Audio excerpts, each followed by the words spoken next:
Hello everyone, कैसे हैं आप सब। तो उम्मीद है कि आप सब अच्छे होंगे और आपकी जो तैयारी है वो लगातार शानदार तरीके से चल रही होगी। तो जैसा कि आपको पता है, अब तो एग्ज़ाम डेट भी आ चुकी है और जो एग्ज़ाम आपके हैं वो 31 मई से स्टार्ट हो रहे हैं और आपका जो फिजिक्स का एग्ज़ाम है वो 5 जून को होना है। तो पिछला वीडियो हमने परटर्बेशन थ्योरी के बेसिक पे बनाया था एक। तो उसके बाद आज हम एक वीडियो लेके आ रहे हैं जिसमें हम बात करेंगे कुछ ऐसी टेक्निक्स की, कुछ ऐसे फॉर्मूलाज, कुछ ऐसे स्टैंडर्ड रिजल्ट्स जिसकी हेल्प से हम जो क्वांटम मैकेनिक्स के जो प्रॉब्लम्स जो हमारे एग्जाम में आने वाली है वो प्रॉब्लम्स जो कुछ मिनटों का समय लेगी, शायद इन टेक्निक्स और इन फॉर्मूलाज को पढ़ने के बाद आप कुछ सेकंडों में भी सोल्व कर पाएंगे। तो चलिए अब शुरू करते हैं। सबसे पहले कुछ इंटीग्रेशन फॉर्मूलाज को हम रिमेम्बर करेंगे। ये integration formulas standard integration formulas हैं जो आपको बार बार किसी न किसी प्रॉब्लम में देखने को मिलेंगे।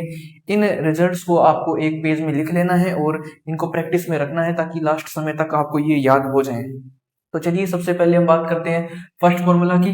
तो जैसा आप देख रहे हैं ये एक फॉर्मूला है इंटीग्रेशन जिसकी लिमिट 0 से इन्फिनिटी तक है और जो फंक्शन है x⁻m e⁻α(x_n)dx। तो इस जो पार्ट का इंटीग्रेशन होगा वो कुछ इस प्रकार से होगा। तो 1/n ये एक बाहर फैक्टर रहेगा। इसके बाद ये ऊपर जो फैक्टर है m+1 डिवाइड बाय n का गामा फंक्शन है ये, और इसके डिवाइड में अल्फा, यही अल्फा आपको यूज करना है, अल्फा और m+1 डिवाइड बाय n। तो ये पहला आपका फॉर्मूला है जिसको आपको बार बार यूज करना है। इस फॉर्मूला को अपनी सहूलियत से n और m की वैल्यूज को आप यहाँ पे रख के यूज कर सकते हैं। तो ये बहुत ही बेहतरीन एक फॉर्मूला है। दूसरे फॉर्मूले पे हम चलते हैं जो है e⁻−α(x² + βx dx। इसकी जो लिमिट होगी वो होगी -infinite two plus infinite. Limit का आपको ध्यान रखना है जब आप फॉर्मूले को यूज कर रहे हो। इसकी लिमिट 0 से इन्फिनिटी थी, इसकी -इनफिनिटी टू प्लस इन्फिनिटी। तो इसका जो स्टैंडर्ड रिजल्ट है ये आपको याद रखना है। अल्फा और बीटा ये जो कांस्टेंट है वो अपनी क्वेश्चंस के अकॉर्डिंग आप यूज कर सकते हैं। नेक्स्ट जो आपका फॉर्मूला है वो e⁻−ax और उसके साथ है sin bx dx। इसका जो होगा b/a² + b²। a ये है और b ये है, ये यूज करेंगे आप। चौथा जो फॉर्मूला आपका है वो ये 0 टू इन्फिनिटी लिमिट, फिर से दोनों में सेम। यहाँ पे साइन था, इस बार यहाँ पे कोस है। तो इस बार जो रिजल्ट आएगा आपका a divide by a² + b²। ये चार स्टैंडर्ड रिजल्ट जो आपको अच्छे से याद होने चाहिए। उसके बाद कुछ और हम फॉर्मूलाज देखते हैं। नेक्स्ट जो आपका है, इस बार अगर आप देखोगे तो यहाँ पे था e⁻−ax, अब हम यूज कर रहे हैं e⁻+ax। तो साथ में फिर से sin bx यूज करेंगे और इसकी लिमिट ध्यान रखना, हर किसी लिमिट के लिए आप यूज कर सकते हैं, और लिमिट्स यहाँ पे वैलिड रहेगी। इन फॉर्मूलाज में लिमिट का आपको ध्यान रखना है और इन दो फॉर्मूलाज में आप लिमिट का ना ध्यान रखें तो भी कोई दिक्कत नहीं है, ऑल लिमिट्स पे आप इस फॉर्मूलाज को यूज कर सकते हैं। तो e⁻x sin bx dx देख पा रहे हैं आप, इस फॉर्मूला को यूज कीजिए। सिमिलरली सेम फॉर्मूला बस cos bx यहाँ पे यूज किए हैं हमने, और लिमिट फिर सभी लिमिट्स के लिए यूज करें इसको। बाहर का फैक्टर इसमें भी सेम है, अंदर थोड़ा सा चेंज है, यहाँ पे प्लस था यहाँ पे माइनस था, ये ध्यान रखना है। जहाँ पे हम कोस यूज कर रहे हैं वहां पे हम प्लस यूज करेंगे, जहाँ पे हम साइन यूज कर रहे हैं वहां पे हम माइनस यूज करेंगे। और एक ये फॉर्मूला जिससे आप भली भांति परिचित होंगे ही, -a टू +a तक लिमिट है और फंक्शन का जो इंटीग्रेशन 0 होगा अगर फंक्शन आपका ओड फंक्शन है। तो ये कुछ फॉर्मूलाज आपके पास नोट होने चाहिए, आपको बार बार इनको प्रैक्टिस करनी है। जब भी आप प्रॉब्लम्स करें तो ट्राई करें इन फॉर्मूलाज को, स्टैंडर्ड रिजल्ट्स को यूज करने की। तो उससे आपको धीरे धीरे ये फॉर्मूलाज याद भी हो जाएंगे और बहुत ही बेनिफिट मिलेगा आपको जल्दी क्वेश्चंस को सोल्व करने में। तो अब कुछ इंटीग्रेशन फॉर्मूलाज हमने देख लिए। नेक्स्ट जो हमारा टास्क है वो कुछ स्टैंडर्ड वेव फंक्शन हम देखेंगे और उनसे जो मेन कुछ रिजल्ट्स जो निकलते हैं वो अगर हम डायरेक्टली याद कर लें स्टैंडर्ड रिजल्ट्स को, तो ये देखना आपकी जब भी आप उस वेव फंक्शन से रिलेटेड प्रॉब्लम को सोल्व करेंगे तो 80% चांस रहेगा कि आप विद इन 2 लाइन्स ही उस प्रॉब्लम को सोल्व कर पाएंगे। तो देखते हैं चलिए कौन कौन से वेव फंक्शन है स्टैंडर्ड। तो सबसे पहले जो वेव फंक्शन है वो है गॉसियन वेव फंक्शन। तो जिसकी फॉर्म कुछ इस टाइप से होती है। इसके लिए आप दो चीजें याद रखें। सबसे पहले इसका जो नॉर्मलाइजेशन कांस्टेंट है निकालने को आप निकाल सकते हैं, लेकिन आपको स्टैंडर्ड रिजल्ट याद रख लेना चाहिए। ये होता है 2a/π⁴। ये a और ये नॉर्मलाइजेशन कांस्टेंट, इसके लिए स्मॉल a यहाँ पे आपको यूज करना है। दूसरी जो चीज आपको यहाँ से याद करनी है वो है expectation value of kinetic energy.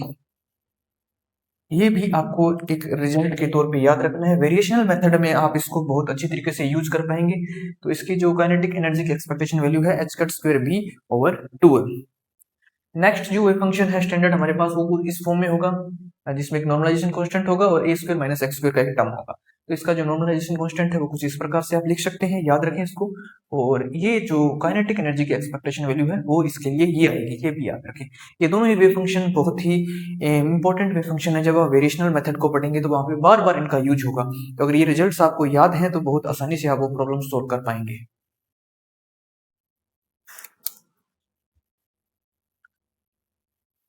तो अब हम बात करते हैं हमारे थर्ड वेव फंक्शन, जो स्टैंडर्ड वेव फंक्शन है उसकी, जो होगा 1D SHO। वैसे तो आपने इसको बहुत अच्छे से पढ़ रखा है, लेकिन यहाँ पे हम कुछ स्टैंडर्ड जनरल रिजल्ट्स है जो अगर हम याद कर लेंगे तो मान के चलिए बहुत सारी प्रॉब्लम्स में आपको हेल्प मिलेगी कैलकुलेशन को कम करने में।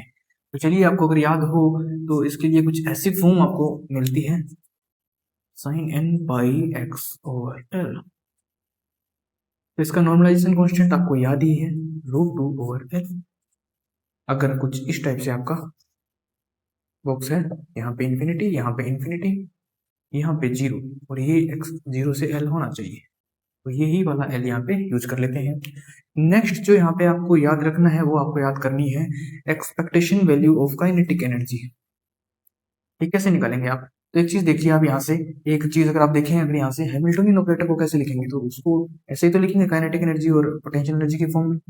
यहाँ पे अगर आप देखेंगे पोटेंशियल तो 0 ही है, तो हैमिल्टनियन और काइनेटिक एनर्जी बराबर है, यानी कि जो हैमिल्टनियन की एक्सपेक्टेशन वैल्यू होगी वही होगी काइनेटिक एनर्जी की एक्सपेक्टेशन वैल्यू।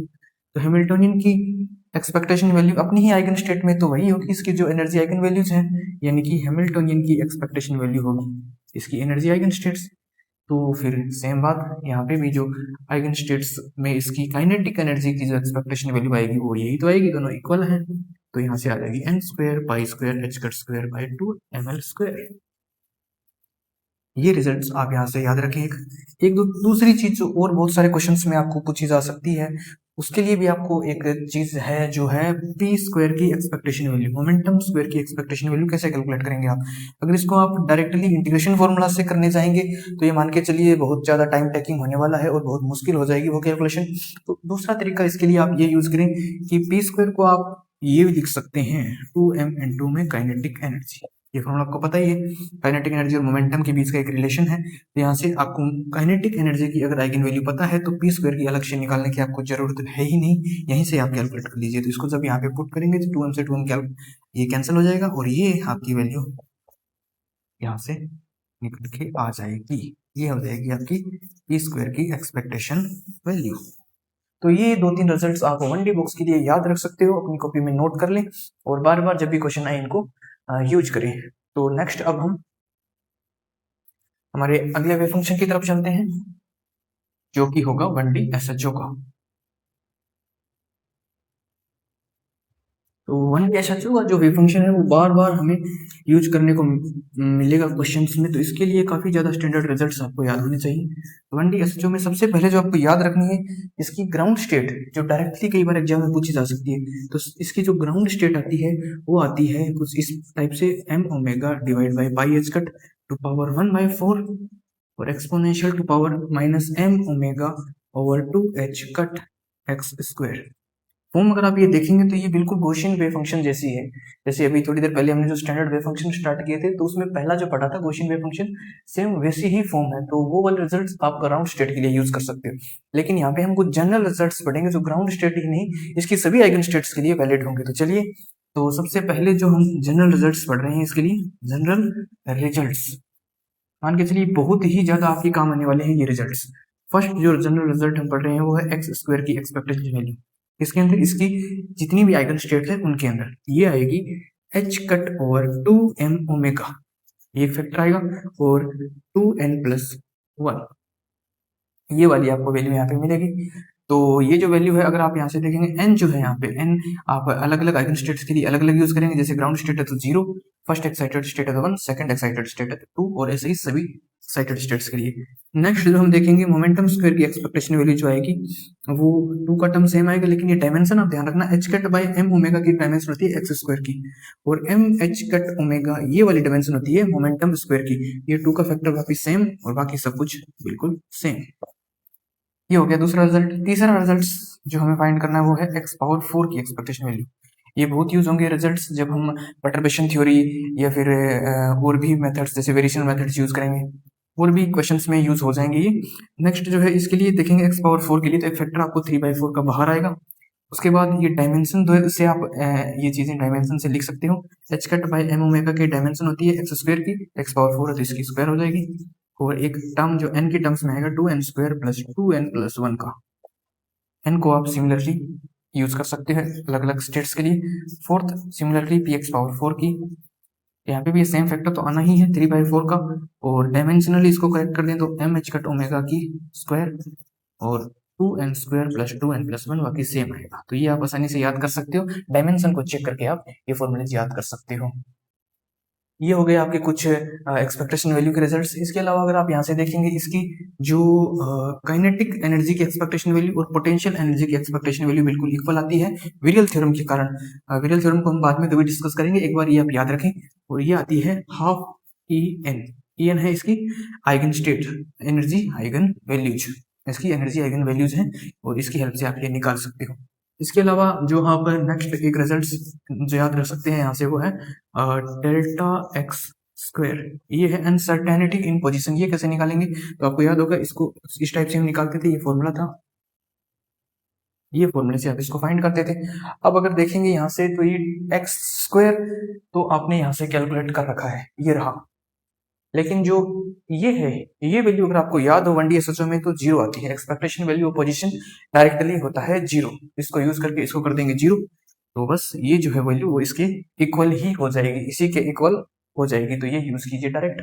सिमिलरली सेवंथ जो आपका रिजल्ट है वो डेल्टा पी एक्स स्क्वायर, यानी कि अनसर्टेनिटी इन पोजीशन उसका स्क्वायर। तो सिमिलरली यहाँ पे यही फॉर्मूला यूज करना है, और यहाँ पे भी अगर आपको याद हो तो मोमेंटम की जो एक्सपेक्टेशन वैल्यू होती है वो जीरो होती है, तो सिमिलरली यहाँ से इसकी जो अनसर्टेनिटी का स्क्वायर है वो पी एक्स स्क्वायर के एक्सपेक्टेशन वैल्यू के इक्वल हो जाएगा। तो यहाँ से हमने रिजल्ट निकाला है। तो ये रिजल्ट्स आप अपनी कॉपी में नोट कर लें और इनको बार बार प्रैक्टिस करें, जिससे कि आपको क्वेश्चन में टाइम बहुत ज्यादा आपका सेव होगा। तो ये नोट कर लें।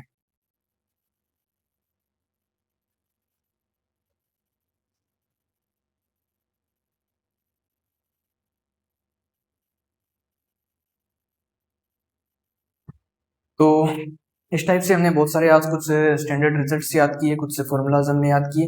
तो ये कुछ छोटी छोटी टेक्निक्स है, अगर इनको आप यूज करेंगे तो जो न्यूमेरिकल्स जो आपकी प्रॉब्लम्स होगी उनको आप बहुत जल्दी सोल्व कर पाएंगे।